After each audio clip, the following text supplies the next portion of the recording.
আন এক breaking news ভঙাগড়ৰ ৰুদ্ৰাক্ষমলত যুৱকৰ ৰহস্যজনক মৃত্যু সপ্তম মহলাৰ পৰা পৰি নৱবিবাহিত যুৱকৰ মৃত্যু মৃত যুৱকজন সোণাপুৰৰ সিদ্ধান্ত দাস সপ্তম মহলাৰ পৰা চতুৰ্থ মহলাত পৰিছিল যুৱকজন মুমূৰ্ষু অৱস্থাত সিদ্ধান্তক ভৰ্তি কৰোৱা হৈছিল হাস্পতালত সিদ্ধান্তক মৃত ঘোষণা চিকিৎসকৰ এমাহ পূৰ্বে বিবাহপাশত আবদ্ধ হৈছিল সিদ্ধান্ত দাস কোনো দুৰ্বৃত্তই যুৱকজনক হত্যা কৰাৰ সন্দেহ ঘটনাস্থলীত উপস্থিত আৰক্ষীয়ে আৰম্ভ কৰিছে তদন্ত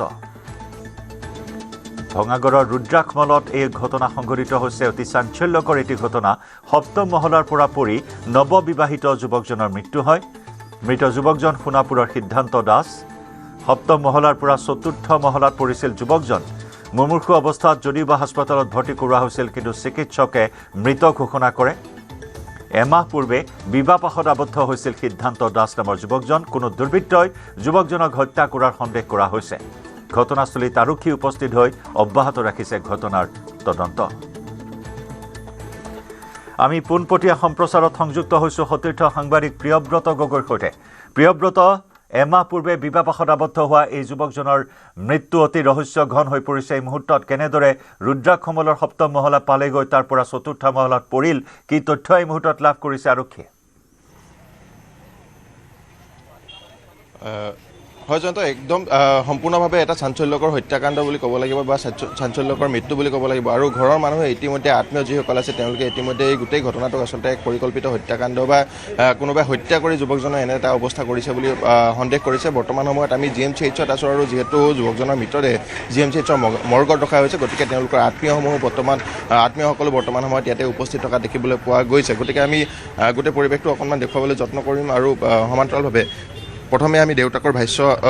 জনাই ল'বলৈ বিচাৰিম আৰু ৰাতি শ্বশুৰবাৰী থাকিম বুলি ক'লে তো দৌৰি ওলাই আহি বিগত শ্বেয়াৰ কৰি তলত পৰি গ'ল এই ফাৰ্ষ্ট কলেজত পৰি যাওঁ বুলি ক'লে সেইখিনি কথাই আমি গম পালোঁ আৰু মানে কালি বাৰ্থডে খাবৰ কাৰণে ঘৰৰ পৰা আহিছিল নহয় তাৰমানে সি আছিল চিভিল ইঞ্জিনিয়াৰ আছিল আৰু নিজে ড্ৰয়িং চয়িং কৰে তাৰ চাকৰি কৰিব কোৱাটো চাকৰি নকৰোঁ মই ড্ৰয়িং চয়িং কৰি পইচা আমাৰ চলিব পাৰোঁ হ'লে হ'ব তো এই ড্ৰয়িং কৰাৰ কাৰণে খানা মানে কি জালুকবাৰীত যায় ছাইড থকা বুলি কৈ আহিছিল আৰু তাৰ ঘৈণীয়েকক লৈ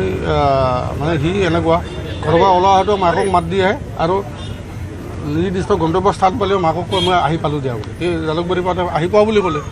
তাৰপিছত দুয়োবাৰ মাজে মাজে কথা পাতি থাকে যদিও ৰাতি 9টা, 9:30, 10টামান বজাৰ ভিতৰত মাকক সেই লাষ্ট ফোন মাৰিছে মা মই দীপশিখা আহি পালোঁ ঘৰ এতিয়া মই গাড়ীখন পাৰ্কিঙতে ৰাখিম তুমি মই ইয়াতে থাকিম না তুমি গুড নাইট তুমি চিন্তা কৰা শুই যোৱা আমি আৰামছে শুই গ'লোঁ সেইটো ভবা নাই আৰু কি হ'ব কি নহ'ব তাৰপিছত মই ৰাতিপুৱা 8টা বজাতে গম পালোঁ মই ভাঙাগড় ইয়াৰ পৰা ফোন মাৰিছে কি বুলি কৈছে আপোনাৰ যে আপুনি ভাঙাগড় থানাক আহক সোনকালে আপোনাৰ ল'ৰা চিৰিয়াছ মানে মেডিকেলত পৰি আছে মই বোলো কি হ'ল ডিটেইলছটো নক'লোঁ মই আৰু দৌৰা দৌৰি কৰি ওলাই আহি গ'লোঁ মোৰ আগতে মোৰ বন্ধু এজন ইয়াতে থাকে ABCৰ ওচৰত তাক পঠালোঁ যে তই যাচোন মই যাই আছোঁ সি আহি খবৰটো দিলে কণ্ডিশ্যনটো বেয়া মানে কিবা শুনিছিলোঁ যে কাৰোবাৰ বাৰ্থডে খাবৰ কাৰণে বাৰ্থডে খাব আহিছিলে বাৰ্থডেৰ পৰা ঘৰলৈ যাম বুলি আহিছিল ঘৰত জেনেৰেলি ৰাতি কটন নাথাকে ৰাতি ধৰক ধৰক বাৰ্থডে চাৰ্থডে খালেও সি ৰাতি ঘৰ ওলাবই কাৰণ মাকো তাৰ নহ'লে থাকিব নোৱাৰে সিও মাকো নহ'লে থাকিব নোৱাৰে আজি বিয়াৰ আগলৈকে আমি মাকৰ লগতে থাকে এইটো আজি ফেব্ৰুৱাৰীৰ বিয়া গ'ল ফেব্ৰুৱাৰী 6 তাৰিখ আৰু পাৰ্টি আছিল 10 তাৰিখ মানে বেছি দিন হোৱা নাই বিয়া দুমাহ গোটেই ঘটনাটো আপোনালোকৰ এতিয়া কেনেকুৱা যেন লাগে কিবা মানে ৰহস্য আছে নেকি এতিয়া চাওক এতিয়া চব অনুমান যদি সি এইটো ভিতৰৰ পৰা বিগত চিঞৰ মাৰি ওলাই আহি তলত পৰি গ'ল এইটোতো মাৰ তাৰ হ'ব লাগে এতিয়াতো আমি নাজানো নেদেখা কৰি এনে ব্লাইণ্ড কথা এটা কৈ থোৱা লাভ নাই না এতিয়া এনকুৱাৰী কৰিলে গম পাব এতিয়া পুলিচে কি হিচাপে এনকুৱাৰী কৰে হয় গতিকে গোটেই ঘটনাটো দেউতাকে বৰ্ণনা কৰিছে যে তেওঁলোকে ঘটনাখিনি আচলতে কেনেধৰণে গম পাইছে ঘটনা যোৱা নিশা প্ৰায় 11 বজাতে সংঘটিত হোৱা বুলি ইতিমধ্যে আৰক্ষীয়ে তেওঁলোকক জানিব দিছে বুলি কৈছে আৰু কিন্তু ৰহস্যজনকভাৱে নিশাৰ ভিতৰত কিন্তু পৰিয়ালৰ লোকসকলক খবৰ দিয়া নাছিল যদিও বা তেওঁৰ হাততেই যিজন আচলতে যুৱক আছিল যুৱকজনৰ হাততেই ফোন আছিল মোবাইল আছিল তথাপি ঘৰৰ মানুহৰ সৈতে কোনো ধৰণৰ যোগাযোগ কৰা নাছিল বুলি কৈছে আৰু দুজনকৈ আৰক্ষী বিষয়া দুটাকৈ আচলতে পৃথক ভাষ্যই ঘৰৰ মানুহক বৰ্তমান সময়ত বিমূৰত পেলাইছে আৰু তেওঁলোকৰ মনত অধিক চাঞ্চল্য সৃষ্টি কৰিছে এই ঘটনাটো আচলতে এটা সাধাৰণ মৃত্যু নহয় আচলতে কোনো ধৰণৰ হত্যাকাণ্ড হ'ব পাৰে আৰু যিহেতু তেওঁৰ বন্ধুৰ সৈতে আছিল যোৱা নিশা তেওঁৰ কোনো বন্ধুৰ জন্মদিনৰ পাৰ্টিৰ বাবে ওলাই অহা বুলি এটা কথা উল্লেখ কৰিছিল আৰু ৰুদ্ৰাক্ষ মলত সেই পাৰ্টিত তেওঁ উপস্থিত আছিল তাৰ সমান্তৰালভাৱে যে দেউতাকহঁতে যেতিয়া চিকিউৰিটি গাৰ্ডক ৰুদ্ৰাক্ষ মলৰ চিকিউৰিটি গাৰ্ডৰ অৰ্থাৎ নিৰাপত্তাত নিয়োজিত যিসকল বিষয়া আছিল তেওঁলোকক যোগাযোগ কৰোঁতে তেওঁলোকে জনোৱা অনুসৰি আচলতে এটা বিকট চিঞৰ মাৰি ৰুদ্ৰাক্ষ মলৰ ভিতৰৰ পৰা তেওঁ বাহিৰলৈ ওলাই আহিছিল আৰু বাহিৰৰ পৰা ওলাই অহা অৱস্থাতে তেওঁৰ মৃত্যু হোৱা বুলি বা সেই অতি সংকটজনক অৱস্থাত আচলতে দেখিবলৈ পোৱা বুলি উল্লেখ কৰিছে গতিকে এই গোটেই ঘটনাটো অতি ৰহস্যঘন হৈ পৰিছে স্থানীয় ব্যক্তিসকল আছে তেওঁলোকৰ আচলতে ওচৰ চুবুৰীয়া আছে আমি তেওঁলোকৰ পৰা সমান্তৰালভাৱে মন্তব্য ল'বলৈ চেষ্টা কৰিম ভিতৰত বিৰাট শব্দ হৈছিল দৌৰি অহা শব্দ শুনিছিলোঁ চিঞৰা শব্দ শুনিছিলোঁ তাৰপিছত ল'ৰাজনৰ এনেকৈ মানে অসুস্থ অৱস্থাত পাই মানে লৈ আনিছে সংকটজনক অৱস্থাত GMCHত লৈ আনিছে কিন্তু GMCHত কোনে এডমিট কৰিলে বা ঘটনাটো কিদৰে সংঘটিত হৈছিল নিশাৰ ভাগত যে পৰিয়ালৰ লোকক অৱগত কৰিব লাগে সেইখিনি কথাক লৈ আচলতে এতিয়া ৰহস্য এটা ঘনীভূত হৈছে কাৰণ কেনেধৰণে ঘটনাটো সংঘটিত হ'ল এতিয়ালৈ পৰিয়ালৰ লোকেও নাজানে মানে ৰাতি কিবা বাৰ্থডে খাবৰ কাৰণে আহিছিলে পত্নীৰ সৈতে আহিছিলে মই শুনামতে পত্নীৰ সৈতে বাৰ্থডে খাবলৈ আহিছিলে তেওঁৰ পত্নী থাকে আপোনাৰ ৰেলৱে কলনীত থাকে নতুনকৈ বিয়া পাতিছে আপোনাৰ আজি একমাহো হোৱা নাই নতুনকৈ বিয়া পাতিছে মালিগাঁও ৰেলৱে কলনীত থাকে তাৰপিছত পত্নীৰ সৈতে বাৰ্থডে খাবলৈ আহিছে আহি কেনে পত্নীক পুনৰ থৈ আহিছিল তেওঁ পৰিবাৰক ঘৰত থৈ আহিছিলে মানে মালিগাঁৱত থৈ পুনৰ উভতি আহিছিল ৰুদ্ৰাক্ষ মললৈ আৰু সেইখিনি সময়তে এই ঘটনাটো সংঘটিত হৈছে আৰু ঘটনাটোক লৈ এতিয়া ৰহস্য এইটো কাৰণেই লাগিছে কাৰণ ৰাতি আৰক্ষীয়ে খবৰ দিয়া নাই কি কাৰণে খবৰ দিয়া নাই আমাৰ মানে মনত এই মনত শংকা উপজিছে ৰহস্যখন মানে কিবা হত্যাকাণ্ড হ'ব পাৰে নেকি হত্যাকাণ্ড হ'বও পাৰে কাৰণ আৰক্ষীয়ে নিশাৰ ভাগতে আচলতে পৰিয়ালৰ লোকক অৱগত কৰিব যিহেতু ঘৰৰ এজনে ল'ৰা আছিল আৰক্ষীয়ে নিশাৰ ভাগতে পৰিয়ালৰ সৈতে যোগাযোগ কৰিব লাগিছিলে কিন্তু পৰিয়ালৰ সৈতে কোনো যোগাযোগ নাই পুৱা 8 বজাত পৰিয়ালৰ মানুহে খবৰ পাইছে তেখেতৰ পিতৃয়ে গাড়ী চলাব নাজানে ৰখি বেলেগৰ সহায় লৈ আচলতে GMCHলৈ আহিব পাইছে আমি খবৰ পাইছোঁ 11 বজাত CCTV গম পাইছে CCTV চাইছে নেকি কি হৈছিল সেইটো CCTV ৰেকৰ্ড থাকিব এই মুহূৰ্তলৈকেতো তদন্ত একো হোৱা নাই বুলি মই খবৰ পাইছোঁ কাৰণ পিতৃয়ে নিজে এইমাত্ৰ FIR দি আহিছে পল্টন বজাৰ থানাত তো এই মুহূৰ্তলৈকে কোনো ধৰণৰ তদন্ত আগবঢ়া নাই যেন অনুভৱ হৈছে কাৰণ CCTV ফুটেজৰ কথাটো নিশ্চয় তেওঁ ল'ৰাজনৰ সিদ্ধান্তৰ পিতৃক অৱগত কৰিলে হয় কিন্তু পিতৃক এই মুহূৰ্তলৈকে কোনো কথা অৱগত কৰা নাই আৰক্ষীয়ে যিকেইজন বন্ধুৰ জন্মদিন আছিল তেওঁলোক আছে নে এতিয়া কাৰ বাৰ্থডে আছিল মই সেইটো কথা অৱগত নহয় কিন্তু কোনো নাছিল কোনে এডমিট কৰিছিল সেই বিষয়ে অৱগত নহয় কিন্তু পুৱা মানে পৰিয়ালৰ তাত খবৰ আহিছে যে 8 মান বজাত আচলতে তেওঁলোকে খবৰ লাভ কৰিছিলে যে 8 মান বজাত আপোনালোকে GMCHলৈ আহক আৰু তেওঁৰ পিতৃয়ে মই ইতিমধ্যে কৈছোঁ গাড়ী চলাব নাজানে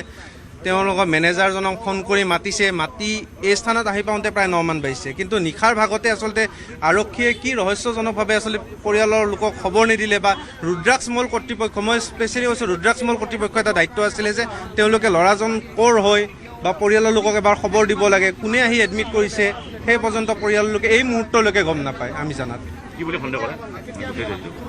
চাওক এটা ঘটনা ভিতৰত আৰু পিতৃয়ে ইতিমধ্যে ৰুদ্ৰাক্ষ মলৰ যিজন ৱাটছমেন আছে তেওঁলোকক কথা পাতিছিলে ভিতৰৰ পৰা চিঞৰ বাখৰকৈ দৌৰি অহা এটা কথা তেওঁলোকে ৱাটছমেনজনৰ পৰা শুনিছে চিকিউৰিটি গাৰ্ডজনৰ পৰা তো ঘটনাটো সম্পূৰ্ণ ৰহস্যৰ আৱৰ্তত কি হৈছে কাৰণ নিশাৰ ভাগত হোৱা ঘটনা নিশাই খবৰ দিব লাগিছিল ইমান সংকটজনক বা ল'ৰাজন যদি মৃত্যু হৈছে নিশাৰ ভাগতে পৰিয়াললোকক খবৰ দিব লাগিছিল পৰিয়ালৰ লোকে পুৱা 9 মান বজাতে সম্পূৰ্ণ ঘটনা গম পায় আৰু আমাৰ ওচৰ চুবুৰীয়া মানুহবিলাকে প্ৰায় 10-11 মান বজাতে ঘটনাটো গম পাইছে আৰু